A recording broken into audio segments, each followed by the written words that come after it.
Hello opinions, welcome. Today, Kubuntu 16.04. This is the LTS revision of this release, and well, it's based on Ubuntu 16.04 LTS long-term support. So remember, it's very important now that if you are planning to run Google Chrome on any of these systems, make sure that you have the one that it's not 32-bit, because I am running the 32-bit version, as you can see here. If I just RAM uname -8, and this really was a problem, because I was trying to install Google Chrome because sometimes I need it for streams or whatever, and and I couldn't install it. So what I did was that I just installed Chromium. As you can see, this is IE686. That's 32-bit, and 32-bit is still available for Chromium. I mean, I'm able to install this one, updated it, and it's running pretty well. This is Chromium 51. But now Google Chrome, and if you're running a Kubuntu 16.04 CNL Cirrus in 32-bit. So if you're running, of course, a pre-owned machine, yeah, go for the 32-bit. But if you are running like a 5-year-old machine or computer, well, just install the 64-bit, because you're gonna have it way easier than if it's 32-bit. I've been really enjoying the Plasma desktop, but that was really a bummer for me, because I always install Google Chrome at the very end of my testing, and I really enjoy the way that you can tweak every aspect of the desktop. And also I like the menu. This pretty simple menu, but at the same time you can search for anything. For example, you have KDE Live installed here. By the way, if you start KDE, you will get a bunch of things. For example, I like Aggregator, and I like Kmail, and of course Dolphin, who doesn't like this file manager. This for me really is one of the best file managers that you can find under Linux. So much options, really a lot of stuff. Okay, and okay, you can see here the menu. We have education, graphics. Really not a whole lot, just an image graphics viewer. It comes with full LibreOffice, and here you can see LibreOffice Draw. On internet, of course, it's gonna come with a web browser, and I install Chromium. And then you have Aggregator to chat, KDE Instant Messenger, KNet Conversation, KRDC, KTNF, and KTorrent, and this SSH path. And then multimedia, where I install some things here like Simple Screen Recorder, VLC, Pulse Audio, and MPV. Also KDE, which is working. I've been watching some great multimedia content there. You can with K3B, Amarok audio player, and Dragon player. Office, well, LibreOffice, pretty much. Settings. We have the inputs. It comes with OpenGDK and the famous system settings for KDE. And since I'm in here, let's see if I can find the app, or the software manager, software center, should I say? Because this one was new for me. So it's not here. Anyway, these are the settings, and it's kind of more simplified. Now you can just go for something dark or something light. Options, we have colors, and these are the things that you have disabled. Yep, discard.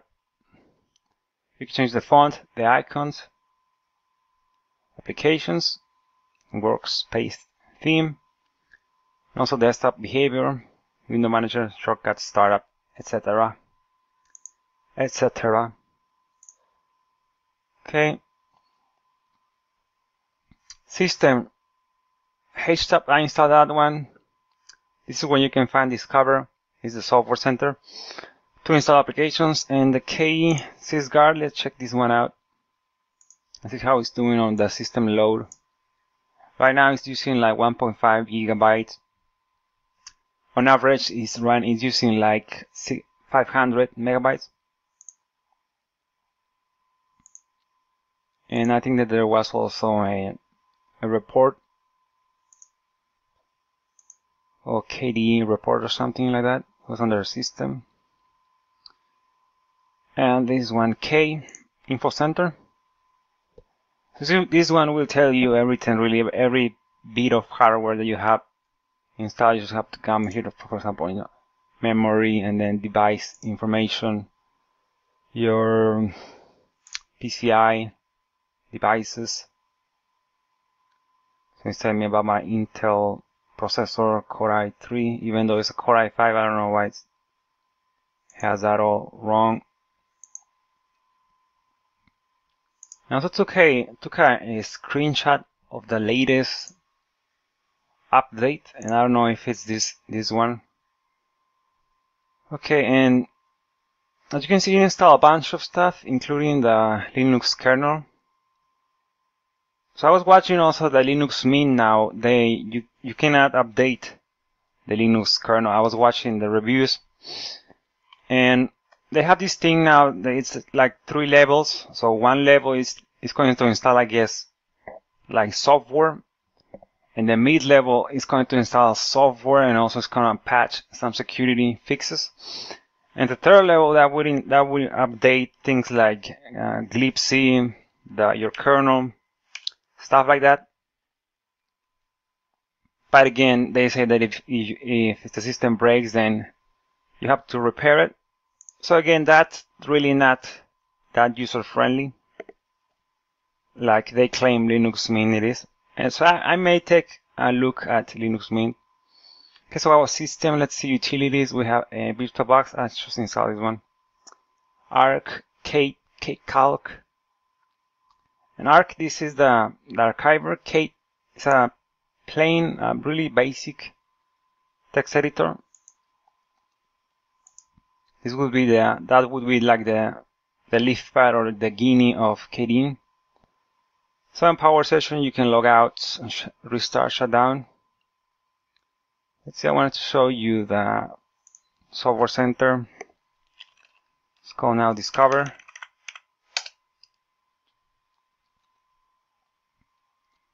And you can see it comes with no bloat. There's some sort of rating like gparted, Guinea, VLC, package management like Synaptic, VLC again, and Chromium. This is where I installed it. So I already kind of know what I want. So I want just something for graphics, and that one is GIMP. And let's see if I can install it. So I don't know what's up with this search. Maybe if I go to graphic. Okay, it should be here. Here is the first one. I don't know why I wasn't able to just search for GIMP. Anyways, you can install it. We'll prompt for a password. Okay, and I think it's installing. I think it's now installing the. Yeah, it says 1 jobs pending. While it's doing that, I'm going to just check out a few things that I needed to address. And one is Jeff Linux Turner. I want to thank you, guy. I want to thank you, buddy, for the shout out and also for the giveaway. Anyways, I just wanted to thank you just for the for the keyboard way and also for dimension. And well, this is the video. I mean, this is a past video. And well, just thank you. And also to somebody else, I was having a chat with, it's Don't Call Me Lenny. So he made a video, right, installing Plank doc in Debian. But I just called him out. I told him that he wasn't really supposed to make install on Debian. You're supposed to make a deb file.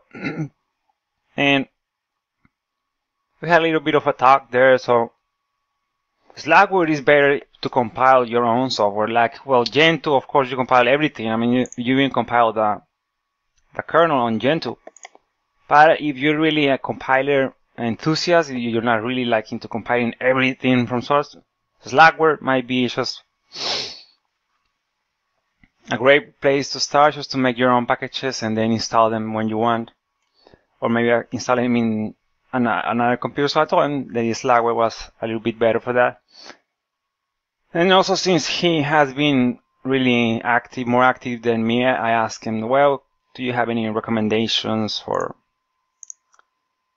a review? And well, he was thinking about it, but I should remember that I have Kubuntu installed. And also Kubuntu, I mean, it's really,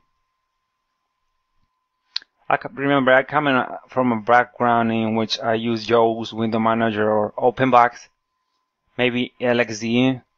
So I really like the simple stuff, something that is not consuming like a lot of resources. But anyways, install it, but it kind of takes a little bit to put it on the menu. Here it is, the GIMP. I don't know which one it is, if it's 2.8, what? Whoop, help. About 2.8.16. Okay, and then I was going to the single window mode and just maximize it. There it is. That does the discover. I mean, I will install something like Synaptic just to make my life easier. Since I already kind of know what stuff I want, I just install that one, and I would do it on from the command line. Really, just sudo. It was something like sudo apt install, and then synaptic. And then Synaptic. Yeah, my password.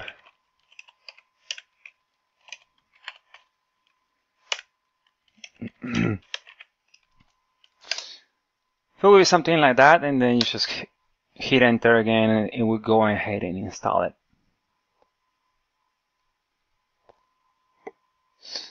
Yeah, I think that's all I have on Kubuntu, on KDE.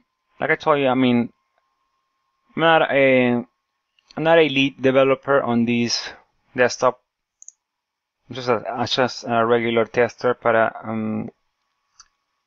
yeah, they're really polishing the desktop, and also now on this, at least on this update, I noticed that the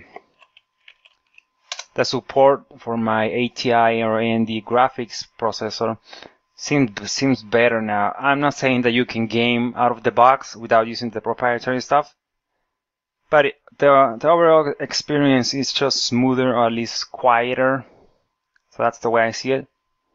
For the rest of opinions, this has been my review on Kubuntu 16.04 LTS. Give it a try. I really recommend it. For opinions, thank you for watching. Thank you for subscribing. Thank you for liking. Bye.